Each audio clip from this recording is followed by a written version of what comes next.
Hi everyone, welcome to an episode of the Culturist. So in today's episode, we're going to talk about Hoyas and getting them to flower. You see some DMs asking us, how do Hoya flowers or how do you make Hoya flower? So for that case, we would recommend some ways to getting your Hoya to flower. So the first step would be to either find a plant that is a frequent bloomer or easy bloomer. Then we'll recommend the Lancanosas, the Nomoroides, just to name a few. There are a couple of things that we will mention, and time, fertilizer, sunlight, and also how root bound the plant becomes. And so we start with sunlight first. Keeping them in a dim area, in a shaded area, most of the time it inhibits them from flowering. Giving them sufficient sunlight is one way to encourage them to flower. The next would be fertilizing them at their growth stage. So plants have this stage where they do grow and then they do have this lull period. So what you want to do is to fertilize them at the moment that they start to grow, and this to encourage giving them sufficient energy. So what we like to do is to use slow release fertilizer, and it helps it because we can add it, for example, if it's a 3 months or 6 months release, we can add it during the dormant stage, and then fertilizer is released to them slowly until they reach their growth stage.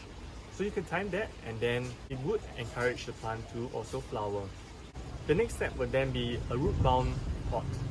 So you frequently hear that Hoyas are plants that prefer to be root bound, but that's not true.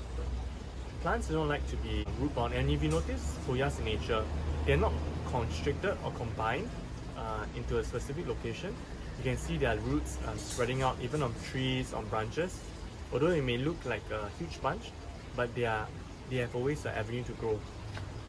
So in our opinion, growing it in the root bound encourages it to flower because it's more like a reproduction cycle where if the plant is stressed, it produces flowers, and then from there on, there could be seeds forming from there. A pot like this,